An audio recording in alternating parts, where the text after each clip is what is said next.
Hi everyone! Thank you for coming to my YouTube channel. Today I want to talk about the Netflix documentary I watched last weekend, which is Michelle Obama's Becoming. I read the book, I listened to the audiobook, and I was really touched by her book. But watching the documentary gave me another aspect or another depth, another dimension. So it really made everything more kind of 3D for me. And the part that touched me was the same, but I even felt it more. And the part that resonated with me the most is where she's from. She says she's from south side of Chicago, where I've been to. I remember when we were in UC, University of Illinois, Urbana-Champaign, we drove all the way to Chicago, and on the way back, so there was big traffic, so we decided, okay, let's get off the freeway and just go the local road. And we were able to see the difference, in the neighborhood, and that's how I knew what the neighborhood she's talking about. And I myself is from lower socioeconomic status area in Hiroshima. My neighborhood is close to a small mountain, beneath the small mountain, so when the atomic bomb was dropped, the area survived, minimum damage. So that area had really older housings when I was born back in 1975, and my mom and dad, who didn't make a lot of money, lived in the area. So my neighbors or the area, of course, there were different people living in. There were some people who owned the houses, and we were the one who were renting rooms, but relatively lower SES.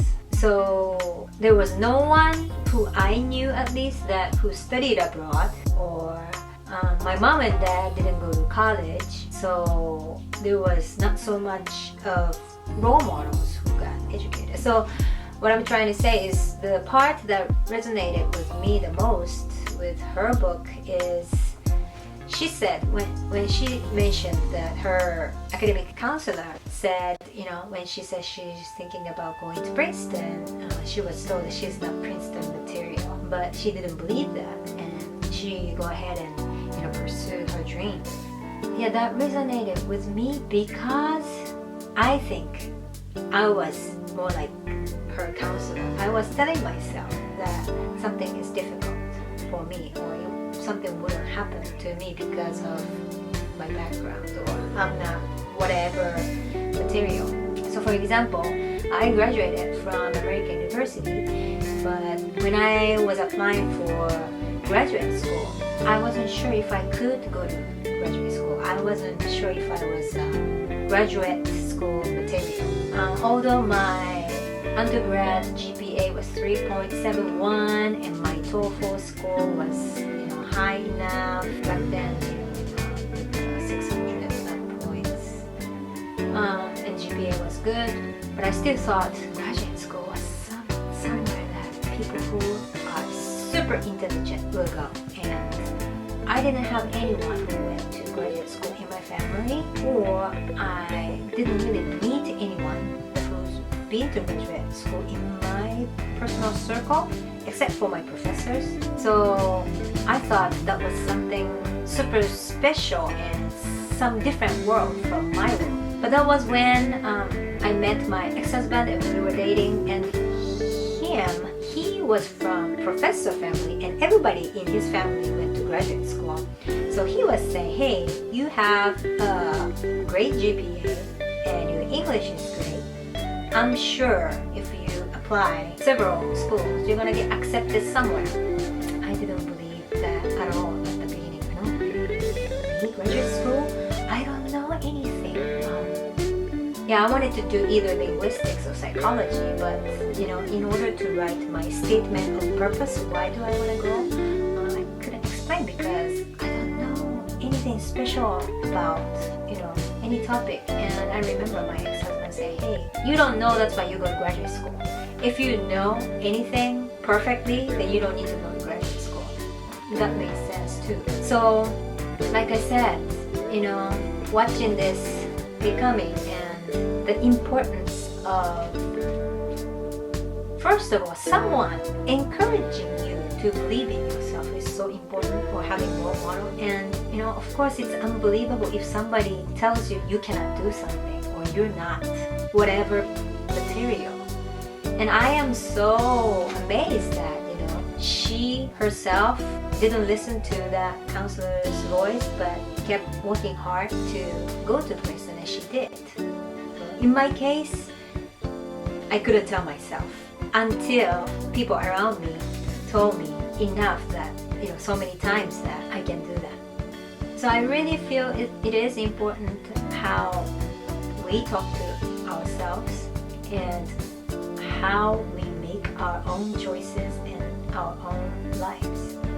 As she says, it is just one phase of her life, but always, she went through a lot of different challenges, but always tried to remember who she is, and she had dignity, and she continued becoming, cultivating her new aspect and always becoming new version of her, better version of her, and kind of trying to overlap myself too as a minority person from Japan, not 100% Japanese, but who was a little bit different from other people or experiencing some hardship.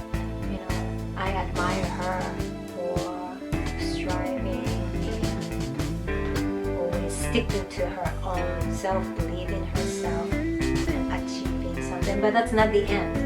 Becoming the first lady of the United States isn't the end, or it's just one aspect. And even after that, she tries and works to get to the next level.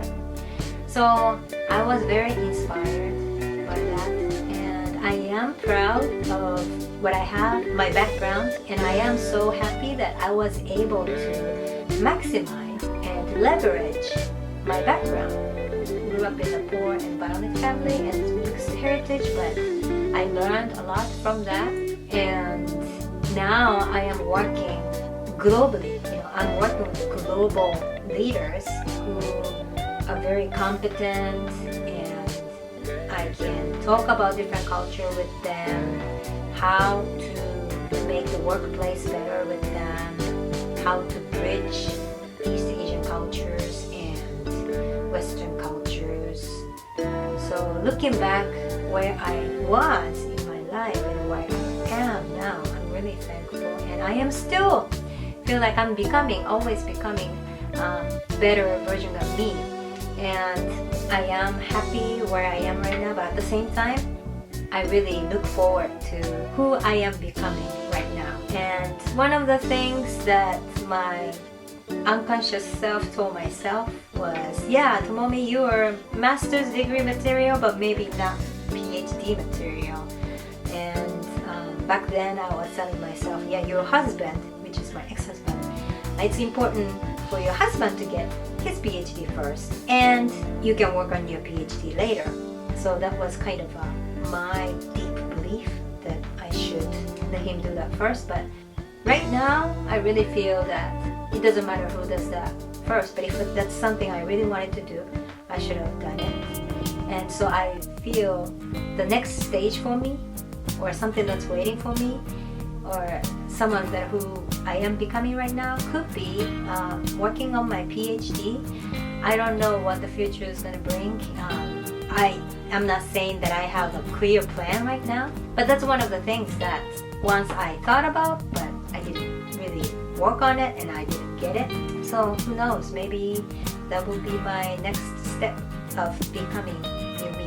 But anyway, there are so many things I felt from reading this book and watching the documentary. But as a woman who's going through so many different stages in my life, Michelle Obama's story gives me courage and hope that I can do the same, and I can tell my story, and hopefully that will encourage another person to try to become a better version of a person or get to the next level that they want to get. So, who are you becoming now? And where are you headed to? Thank you for listening to my channel today, and looking forward to seeing you next time.